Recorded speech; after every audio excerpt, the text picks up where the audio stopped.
16 श्राद्ध में 16 दिन आर्यमा स्वामी पितरों को पितृलोक चंद्रलोक से ऊपर पितृलोक से लेकर निकलते हैं। जैसे आपके यहाँ चतुर्थी का श्राद्ध है तो चतुर्थी के श्राद्ध वाले दिन जितने भी चतुर्थी के श्राद्ध वाले हैं सब जगह पर पितरों को भेजते हैं, उनकी छतों पर छोड़कर आते हैं। फिर 7 दिन तक श्राद्ध वाले 16 दिन तक पितृ पूरी पृथ्वी पर मृत्यु लोक में भ्रमण करते हैं, श्राद्ध का भोजन करते हैं। एकम का श्राद्ध जिसका होता है उसको भेजते, दूज का जिसको भेजते, तीज का जिसको भेजते। इनको लेकर उस दिन वापिस नहीं जाते, इनको अमावस्या वाले दिन लेकर जाते। 16 दिन श्राद्ध के पूर्वज पितृलोक छोड़कर चंद्रलोक छोड़कर मृत्यु लोक में रहते, भ्रमण करते रहते। 2 चावल का दाना आप अपने पूर्वजों के पितरों के स्थान का स्मरण कर कर या परिंदा या मटके का स्मरण कर कर छत पर डाल दे, उसका स्मरण रहेगा, मिले उसका। श्राद्ध पक्ष के अंदर चुटकी भर आटा दरवाजे की दोनों चौखट पर डाला जाता है। किसी किसी के यहाँ दरवाजे पर आटे से रंगोली बनाई जाती, वो देव पितर के भाव से डाला। जिस बेटे बेटी का मंगल विवाह नहीं हो रहा हो, शुभ कार्य की सूचना नहीं आ रही हो, बहुत दिनों से एक फाइल कहीं लगी हुई है, अटकी हुई है, नहीं काम हो रहा, हम उनसे कहेंगे ये जो 16 दिन श्राद्ध के हैं, जितने दिन निकल गए, जितने दिन बचे हैं उन दिन में आपके दरवाजे के बाहर एक चुटकी घर से आटा लाकर चौखट के इस ओर चौखट के उस ओर दोनों जगह चुटकी भर आटे को डालना प्रारंभ करो। 16 दिन श्राद्ध के पूर्ण हो। जब अमावस्या आए किसी जलाशय, सरोवर, तालाब, बावड़ी, कुआं के पास में घी का दिया लगाकर आना, बाबा से प्रार्थना कर आना। केवल 22 से 24 दिन निकलते हैं और घर में कोई शुभ कार्य की सूचना आना प्रारंभ। रोटी जब देते हैं या तो गाय के मुख में 16 श्राद्ध में जब रोटी देते हैं तो रोटी को बीच में से तोड़कर, रोटी का जो भाग होता है उसको मतलब ऊपर से फुल्का का परत नहीं निकालना है। रोटी जो सीधी सीधी है ना, जैसे ये रोटी है तो इसको बीच में से तोड़ लिया, 2 भाग विभाजित कर लिया, नीचे वाले भाग में भी थोड़ा सा गुड़ शक्कर रख लिया, ऊपर वाले भाग में भी गुड़ शक्कर रख लिया, एक के ऊपर एक रोटी को रख लिया, वो गाय को दी। तो अपन श्राद्ध पक्ष में 2 पूड़ी का प्रमाण है कि गाय को 2 रोटी दी जाती है, कुत्ता को 2 रोटी दी जाती है। 2 पूड़ी रख के देते हो, आप लोग को तो देते होगे, 2 पूड़ी के ऊपर पूड़ी रखकर, थोड़ा सा मीठा रखकर, नमकीन रखकर, कुत्ते को भी देते, 2 पूड़ी तोड़कर कागा को भी देते। 2 पूड़ी का प्रमाण कहां से आया? 2 भाग रोटी के टुकड़े का प्रमाण कहां से आया? श्राद्ध पक्ष में ही ऐसा क्यों किया जाता है? बाकी के समय पर तो कोई ऐसा 2 पूड़ी का प्रमाण ही नहीं, पर श्राद्ध पक्ष में ये क्यों कहा जाता है कि पूड़ी के ऊपर पूड़ी रख दे, उसमें मीठा रख दे, खीर शक्कर रख दे, गाय को दिया, कुत्ते को दिया, कागा को दिया, ऐसे क्यों कहा जाता है? उसका कारण क्या होता है? उसका केवल एक कारण है, जो नारी ने भोजन का निर्माण करा है, जो घर की बहू भोजन बनाई है, जो घर की बेटी ने भोजन बनाया है, घर की माता ने भोजन बनाया है। महाराज, पिता पुरुष एक कुल को तारता है, बेटी 2 कुल को तारती है। जब श्राद्ध पक्ष में 2 भाग रोटी के कर कर गाय को देती है, 1 भाग तो उसके ससुराल वालों को मिलता है। ससुराल को जब गया जी का पिंड होता है तो नाना नानी सबका स्मरण कराया जाता है। भाइयों का परिवार है, पर पितृदोष मुझ पर ही क्यों आ रहा है? मैं क्यों तकलीफ भोग रहा हूं? मेरे को क्यों कष्ट आ रहा है? मेरे क्यों पांव दुख रहे हैं? मेरे घर में क्यों ऐसी परेशानी आती है? सबकी सब तो सुखी है। ध्यान रखना, पितरों का जिससे लगाव होता है और जिसको पितरों ने दिया होता है, पूर्वजों ने दिया होता है, भगवान ने दिया होता है, लालसा उसी से होती है। भीख मांगने वाला, भिक्षा मांगने वाला भिखारी भी होता है, भिक्षुक भी होता है। तो गाड़ी देख लेता है कि 4 व्हीलर गाड़ी से आया है तो सेठ जी 10 रुपया देगा। कोई पैदल जाता है तो भिखारी भी सोचता है बेचारा क्या देगा, उसके पास तो खुद नहीं, पाँव में चप्पल नहीं पहना है, फिर भी हाथ फैला देता है कि दे दे तो ठीक है, नहीं तो कोई गाड़ी वाला तो देगा ना मुझको। उसी तरह घर के पूर्वज, घर के जो आहूत होते हैं, घर के जो पितर होते हैं, घर के जो वासुक होते हैं, घर के जो पूर्वज होते हैं, आशा उसी से लगते हैं जो दे सकता है। जिसके पास है ही नहीं उससे क्या आशा रखेंगे? जिसके पास कुछ है ही नहीं उससे आशा रखना क्या? देने के लिए कुछ भी नहीं। हम हमारे पूर्वजों को क्या मत दो ना, इस्माइल तो दे सकते हो।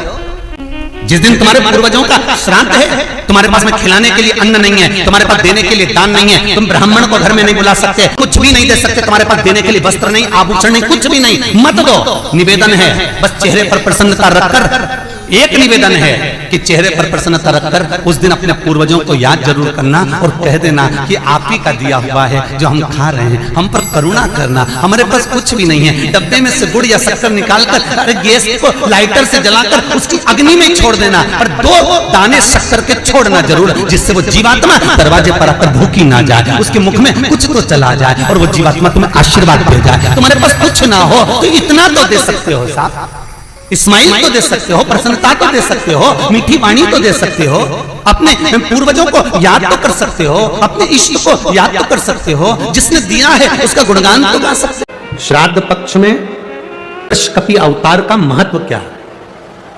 विषकपि अवतार की महत्वता क्या है? देव पितर शिव महापुराण में अगर 16 दिन श्राद्ध के होते हैं और 16 दिन श्राद्ध में से कोई भी एक दिन श्राद्ध का जो तुम्हारी मर्जी पड़ जाए, जिस दिन तुम घर में फ्री हो, जिस दिन तुम्हारी मर्जी पड़ जाए, जिस दिन तुम्हारा मन कर जाए, उस दिन वृषकपि विषकपि नाम लेकर एक रोटी में थोड़ी सी शक्कर या गुड़, थोड़ा सा चावल, थोड़ा सा अगर चावल नहीं हो तो खीर बन जाए तो ज्यादा अच्छी है, रोटी के अंदर रखकर वृषकपि या विषकपि भगवान शंकर का एक अवतार है नारायण के साथ में। भगवान शिव और भगवान शंकर का नारायण का एक अवतार मिलकर हुआ था। भगवान शिव और नारायण का मिलन से 3 अवतार हुए थे, 3 अवतार हुए हैं। एक हरिहर अवतार भी भगवान शंकर और नारायण के मिलन से हुआ, एक वृषकपि अवतार भी नारायण और शिव के मिलन से हुआ। तो जो वृषकपि अवतार है भगवान शंकर और एक भगवान नारायण और भगवान शंकर के मिलन से शरंभेश्वर अवतार भगवान शंकर का और नारायण का मिलकर हुआ है, शरंभेश्वर। ये 3 अवतार नारायण और शिव जी मिलकर बने हैं। 3 अवतार भगवान शंकर ने नारायण के साथ मिलकर लिया, शरीर एक बनाया, दोनों मिल गए, एक शरीर बनाकर जगत का कल्याण करा। रोटी हो तो रोटी, पूड़ी हो तो पूड़ी, पराठा हो तो पराठा, जो तुम बनाए हो उसमें थोड़ा सा मात्रा दूध चावल की या खीर की, थोड़ी सी मात्रा गुड़ की, और वृषकपि या विषकपि अवतार का नाम लेकर अपने दरवाजे के बाहर खड़े होकर जो गौ माता को श्राद्ध पक्ष में किसी भी दिन ये भोजन वृषकपि का नाम लेकर दे देते हैं, उसके घर में कभी संपदा की कमी नहीं आती, धन की कमी नहीं आती। श्राद्ध पक्ष का ये स्वरूप है विषकपि अवतार। एक बार सब बोलेंगे, बोल विषकपि भगवान की। अब नाम आप लोग ले जिससे आप लोगों को याद हो जाए, बोलिए विषकपि भगवान की। आप विषकपि बोल सकते हो, वृषकपि भी बोल सकते हो, वृषकपि भी बोल सकते हो, और विष देव पितर कथा का ये सबसे सुंदर संवाद है विषकपि अवतार। पुराण की कथा सुन ली तो पितरों को समझ जाएगा कि पितर है क्या। सारे लोकों में सबसे सुंदर लोक है पितर लोक। कारण क्या है? तुम्हारे यहां दिवाली साल में एक बार मनाई जाती है, देवलोक में दिवाली साल में एक बार मनाई जाती है, नाग दीपावली के दिन। पितृलोक में दीपावली रोज मनाई जाती है। कारण, पितृलोक में दिवाली रोज क्यों मनाई जाती है, उसका कारण क्या होता है? लक्ष्मी जी ने नारायण से पूछा, ब्रह्माणी ने ब्रह्मा जी से पूछा, इंद्राणी ने इंद्र से पूछा, एक बात बताओ, तुम दिन भर बैकुंठ में नहीं रहते हो नारायण, आप कहां चले जाते हो? भगवान विष्णु ने कहा, मैं बता नहीं सकता कि मैं दिन भर कहां जाता हूं। नहीं, आज तो आपको बताना पड़ेगा कि तुम दिन भर कहां जाते हो, तुम दिन भर रहते कहां हो, कहां पहुंच जाते हो दिन भर, आपको बताना पड़ेगा, ये आपको बोलना पड़ेगा। भगवान नारायण कहते हैं, मैं नहीं बता सकता। सुबह शाम घर पर आते हो, दिन भर गायब रहते हो, आखिर जाते क्या हो? पत्नी पति से क्यों ना पूछे? तुम भी अपने पति से पूछ सकती हो, क्यों दुकान तो 8 बजे बंद हो गई थी, 11 बजे आ रहे हो, कहां वो काम? लक्ष्मी जी ने पूछा, तुम दिन भर कहां रहते हो? भगवान विष्णु ने कहा, मैं बता नहीं सका। बताना पड़ेगा। तब नारायण ने कहा, फिर नारायण बोले, नारायण ने कहा कि देखो लक्ष्मी, बात ऐसी है कि पितृलोक इतना सुंदर लोक है, इतना सुंदर लोक है कि जहां जितने पितर निवास करते हैं, उनके घर का कोई व्यक्ति अगर कथा सुनने जाता है, मंदिर जाता है, अगरबत्ती लगाता है, दिया लगाता है या पूजन आराधना करता है या भूलवश भी कहीं भगवान की कथा में जाकर बैठ जाता है, जितनी देर उसके घर का व्यक्ति कथा में बैठता है, नारायण कहते हैं, उतनी देर मैं उसके घर के पितरों के कंधे पर हाथ रखकर कथा को श्रवण करता हूं। पितृलोक कितना सुंदर है। और पितृलोक के जो स्वामी हैं, आर्यमा स्वामी, वो पितृलोक के जो स्वामी हैं वो भी बड़े सुंदर हैं। और पितृलोक के जो स्वामी हैं बड़े सुंदर, और पितृलोक के स्वामी जिस पर बैठते हैं, काय पर बैठते हैं? कौवे पर। वो भी बड़ा सुंदर, अति सुंदर। अरे गुरुजी कहां की बात कह रहे हो? सबसे सुंदर पक्षी तो मोर है। राष्ट्रीय पक्षी में भी उसको कहा सबसे सुंदर पक्षी तो मोर है, और आप कह रहे हो कि दुनिया का सबसे सुंदर पक्षी कौवा है। अरे भाई, जिसने कथा नहीं सुनी उसको लगता है कि दुनिया का सबसे सुंदर पक्षी मोर है, पर अगर शास्त्र को उठाकर देखोगे तो दुनिया का सबसे सुंदर पक्षी कौवा था।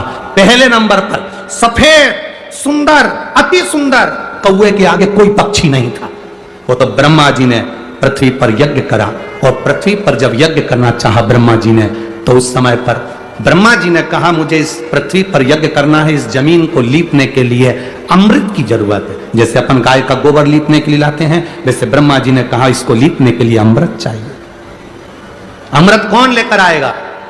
कोई आगे नहीं आया, तब ब्रह्मा जी ने कौवे को बुलाया, ए कौवा, तुम अमृत लेकर आओ, क्योंकि तुम्हारी दृष्टि बड़ी प्रबल है, तुम अमृत को ढूंढ कर ला सकते हो। कौवा, अमृत तो लाना, पर झूठा मत करना। अमृत को लेकर आना, मुझे बताना कहां रखा है तो मैं लेने चले जाऊंगा। कौवे ने कहा जो आज्ञा ब्रह्मदेव। कौवा आर्यमा स्वामी को नमन करा, प्रभु ब्रह्मा जी का काम है, मुझे जाना पड़ेगा। कौवा बड़ा सुंदर था, बुद्धिमान था, तो कौवे को भेज दिया। इसलिए रामचरितमानस में काकभसुंडी की कथा बार बार आती है। गरुड़ और कौवे की कथा आ रही है। कौवा कितना विद्वान था, चला अमृत का पता लगाने के लिए। जब कौवा चला, अमृत का पता लगाते लगाते लगाते लगाते कौवे ने संकल्प ले लिया था कि जब तक अमृत नहीं मिलेगा मैं मुख झूठा नहीं करूंगा, पानी तक नहीं पीऊंगा। भूखा प्यासा कौवा दौड़ता रहा। आर्यमा स्वामी से कहकर कौवा दौड़ते दौड़ते दौड़ते दौड़ते जाए। बहुत दिन हो गए, तब कौवे को अमृत मिला। अमृत मिला तो कौवे को लगा बहुत तेज प्यास लग रही है, करूं क्या? कौवे ने उस अमृत को झूठा कर दिया। ब्रह्मा जी को आकर कहा स्वामी अमृत वहां रखा हुआ है, पर बात इतनी सी है कि मैंने उस अमृत को झूठा कर दिया। ब्रह्मा जी को क्रोध आ गया। ब्रह्मा जी ने कहा कौवे, तू सफेद होकर, सुंदर होकर, तूने ऐसा काला काम कर दिया, ऐसा बेकार काम करा, तूने अमृत को झूठा करा और ऐसा काला काम तूने करा। मैं तुझे श्राप देता हूं कौवे, तू गोरे से काला हो जाएगा। तूने अमृत को झूठा करा, इसलिए तेरी वाणी कर्कश हो जाएगी, तेरी वाणी कर्कश हो जाएगी। अमृत को कौवे ने झूठा करा था, इसलिए सारे पक्षी जल्दी मरते हैं, पर कौवा इतनी आसानी से नहीं मरता। कौवा इतनी आसानी से नहीं मरता। सारे पक्षी जल्दी मरते हैं, पर कौवा आसानी से नहीं मरता। तेरी वाणी कर्कश होगी तो काला होगा। सुंदर कौवा काला हो गया। आर्यमा स्वामी ने देखा कि मेरा कौवा, मैं जिस पर बैठता हूं, ये काला हो गया। आर्यमा स्वामी ने ब्रह्मा जी से कहा आप क्या चाहते थे? ब्रह्मा जी कहते हैं मुझे यज्ञ करना था, जमीन को लीपना था, कौवे ने अमृत झूठा कर दिया। क्यों चिंता करते हो? अमृत तो अमृत है, कोई झूठा भी कर देगा तो अमृत की शान कहां घट जाएगी? अमृत की क्या शान घटना? आर्यमा स्वामी ने कौवे से कहा तू चिंता मत कर। आर्यमा स्वामी बोले कौवे तू चिंता मत कर, आज मैं तुझको एक कार्य देता हूं। जब 16 श्राद्ध आएंगे, कौवा जिस जीव की जो तिथि होगी, मान लो किसी की चतुर्थी तिथि है, उस चतुर्थी तिथि पर तुझे छोड़ने के लिए पृथ्वी पर पितरों को जाना पड़ेगा। जब उनके छत पर तो पितरों को छोड़ने के लिए जाएगा, कौवा जब तू वापिस आएगा तेरे लिए छत के ऊपर भोजन रखा रहेगा। जिसकी छत पर भोजन रखा मिल जाए उसको तू पाएगा तो पितृ तृप्त होंगे। कौवे ने कहा मेरे द्वारा पितृ तृप्त होंगे? कौवा नहीं, जब पितर वापिस आएंगे, पितृलोक में रहेंगे, उनको 1 वर्ष के अंदर जब भूख लगेगी, तब कौवा तू अपनी चोंच में उनकी छत से जो भोजन लेकर आएगा, अपनी चोंच से निकालकर उन पितरों को देगा, जिससे उनका कल्याण होगा और वो आशीर्वाद प्रदान करेंगे। हम नहीं पहचानते हमारे शास्त्रों के विधानों को, हमने कह दिया ये अच्छा है, हमने कह दिया वो अच्छा, उसको समझो क्या कि श्रेष्ठता कहां है। शिव तत्व की प्राप्ति का एक आनंद बिंदु है। गाय का जो गोबर गिरता है, कंडा बनता, चिना बनता, या वो उपला, अलोना, गोबरी, जो समझो आप वो बन गया। पितरों को घी में गुड़ मिलाकर, शक्कर मिलाकर धूप देते हैं, वो धूप का प्रारंभ कहां से हुआ वो समझना। असमंज ने वशिष्ठ बाबा से कहा मेरे भाई नहीं मिल रहा। वशिष्ठ ऋषि ने कहा तुमको, अपने शिष्य से कहा नंदनी गाय का जो गोबर का कंडा बना है, छेना बना है, उसको लेकर आ, अलोना, गोबरी, उसको लाओ। कंडे को लाया गया, अग्नि में जलाया गया, जलाकर असमंज के सामने उसको रखा गया। उसमें नंदनी गाय के दूध का घी बनाकर उस कंडे पर छोड़ा गया।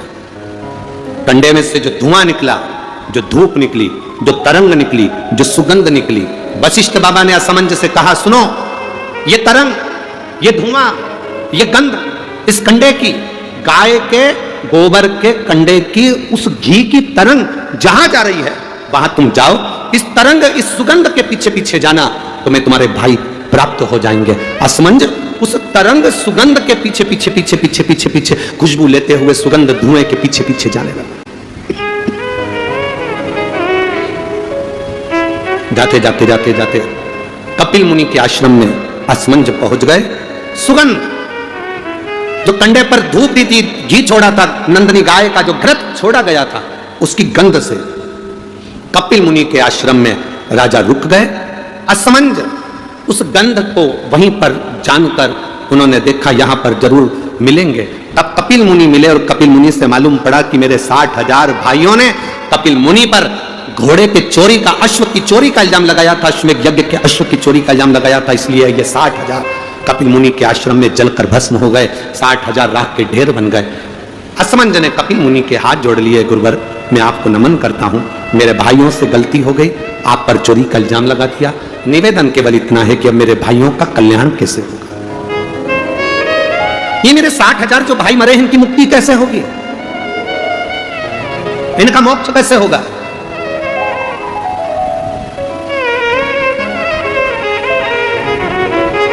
कपिल मुनि ने कहा ब्रह्मलोक से गंगा पृथ्वी पर लेकर आना। गंगा का जल जब कपिल मुनि कहते हैं मेरे आश्रम में आएगा तो ये 60,000 राख के ढेरों का कल्याण गंगा का जल कर जाएगा। ये गंगा का जल 60,000 राख के ढेर का उद्धार कर जाएगा। गंगा का जल लाना चाहिए। असमंज, गंगा जी लाने में समय लगेगा, पहले तुम तुम्हारा घोड़ा लेकर जाओ, अश्व लेकर जाओ और तुम्हारे पिता सगर से अश्वमेध यज्ञ की पूर्णाहुति करवाओ, उसके बाद में गंगा लाना। अश्व लेकर असमंज चले, पर असमंज घर नहीं गए, वशिष्ठ बाबा के घर पर पहुंच गए। वशिष्ठ ऋषि के यहां जाकर असमंज ने हाथ जोड़कर कहा गुरुदेव, तुमने जो कंडे पर घी छोड़ा था, गाय का जो घी छोड़ा था, उसकी जो गंध उठी थी, वो गंध ने मुझे अपने भाइयों से मिलवा दिया। आपसे एक निवेदन है गुरुदेव। गुरु जी बोले, वशिष्ठ बाबा बोले बोलो असमंज क्या चाहते हो। असमंज ने कहा गुरुवर, एक आशीर्वाद संसार के लोगों के लिए दे दीजिए कि गाय के गोबर के कंडे पर, गाय के गोबर के चिन्ह पर, अलोनी पर, इस कंडे पर जो घृत गाय का घी छोड़ेगा या गुड़ शक्कर उस पर छोड़ेगा, उसकी गंध उसके पितरों को प्राप्त कर दे और पितरों का आशीर्वाद उसके घर पर मिल जाए। ये मुझे वर दीजिए, ये मुझे वर प्रदान करिए। आप लोगों में से कितने लोग हैं जिनके घर में कंडा जलाकर धूप दी जाती है? हाथ हिलाओ जरा। सभी लोग हैं, बहुत सारे। ठीक है, रखिए रखिए रखिए, जरूरी है। श्राद्ध पक्ष में ये दुनिया के लोग भले हंसे हमारे सनातन धर्म पर, दुनिया के लोग भले हमारे सनातन धर्म पर उंगली उठाएं कि कंडा जलाकर धूप छोड़ने से क्या पूर्वजों को मिल जाती है, घी शक्कर छोड़ने से क्या हमारे पूर्वजों को प्राप्त हो जाती है। दुनिया के लोग कितना भी हंसे, दुनिया के लोगों को यह ज्ञान होना चाहिए कि गाय के घी में, गाय के कंडे में जब अग्नि तपती है और गाय का घी जब कंडे पर डलता है तो हमारे पूर्वजों को वो तरंग प्राप्त होकर हमें वर प्राप्त होता है और हमारे जीवन का कल्याण होता है, हमारे जीवन का सुख प्राप्त होता है। और जब अमावस्या का दिन होता है, श्राद्ध पूरा हो रहा है, अमावस्या का दिन है, शाम का समय, जो जैसे अशोकनगर है, गुना है, शिवपुरी है, सीहोर है, भोपाल है, या आसपास के जितने गांव हैं, शहर हैं, इनके पास में जो नदी होती है, जो तालाब होता है, जो कुआं होता है, जो बावड़ी होती है, सारे पितर एकम से लेकर अमावस्या तक जितने भी पितर होते हैं, चाहे जिसके घर के हों, प्रत्येक घर के पितर नदी, तालाब, बावड़ी, कुएं के पास इकट्ठे होते हैं, क्योंकि पितर 16 दिन भोजन ग्रहण करने के बाद अमावस्या के दिन पानी पीने के लिए गांव की बावड़ी, तालाब, कुआं, नदी पर जाते हैं और वहां पानी का आचमन कर कर हाथ में जल लेते हैं। आर्यमा स्वामी कहते हैं कि जिसने आपको भोजन कराया है, जिसने आपको आमंत्रित करा है, जिसने आपको बुलाकर सम्मान दिया है, आप अपने पुण्य उनके खाते में दीजिए। तो पितर हाथ में जल लेकर उनका नाम लेकर कि मेरे मंझले बेटे ने, कि मेरे बड़े बेटे ने, कि मेरे छोटे बेटे ने, कि मेरे चौथे बेटे ने, कि मेरी बेटी ने, कि मेरे उसने भोजन कराया, उनका नाम लेकर पितर जल छोड़ देते हैं तो साल भर उसके यहाँ भंडार भरा रहता है और वो उन्नति की ओर बढ़ता है। इसलिए सनातन हिंदू धर्म में नियम है कि 16 श्राद्ध के 16 दिन पूरे हो और अमावस्या का दिन हो, आपने ब्राह्मण को भोजन कराया ना कराया, आपने पिंडदान करा ना करा, आपने तर्पण करा कि न करा, आपने किसी को एक अंश भी किसी को दिया कि नहीं दिया, आपने गाय को रोटी दी कि नहीं दी, आपने कौवे को कागल दिया कि नहीं दिया, आपने श्वान को भोजन दिया कि नहीं दिया, पर एक काम जरूर करो कि अमावस्या के दिन शाम के समय तुम्हारे नगर में, मोहल्ले में, गांव में, खेड़े में जो नदी हो या तालाब हो या बावड़ी हो या कुआं हो, कोई भी एक जगह पर जाकर एक घी का दीप अवश्य लगाना चाहिए अपने पूर्वजों के नाम से। तो पूर्वजों को वो जो दिया की रोशनी होती है ना, वो दिए की रोशनी को पाकर पितर पूरी रात्रि भर भ्रमण, इसलिए कहते हैं ना दूसरे दिन देवी जी बैठने वाली रहती है, इसलिए कहते हैं अमावस्या की रात्रि बड़ी भारी होती है। क्यों कहते हैं? क्योंकि पितर सब इस मृत्यु लोक से चंद्रलोक होते हुए पितृलोक जाते हैं। तो जो दिया जलाता है उसके पूर्वजों को प्रकाश, रोशनी और राह मिलती है। तो उसकी जिंदगी में कितनी भी उलझन चल रही होती है, कितना भी काम अटक रहा होता है, कोर्ट में केस भी चल रहा होता है, या कितनी बड़ी भी बीमारी हो रही होती है, अगर वो अमावस्या के दिन शाम के समय दिया लगा देता है नदी के घाट पर या तालाब या बावड़ी या कुएं के घाट पर, तो उसकी जिंदगी में जितनी अटकलें आती हैं वो सारी समाप्त हो जाती हैं और रास्ता मिल जाता है। इसलिए अमावस्या के दिन का महत्व है।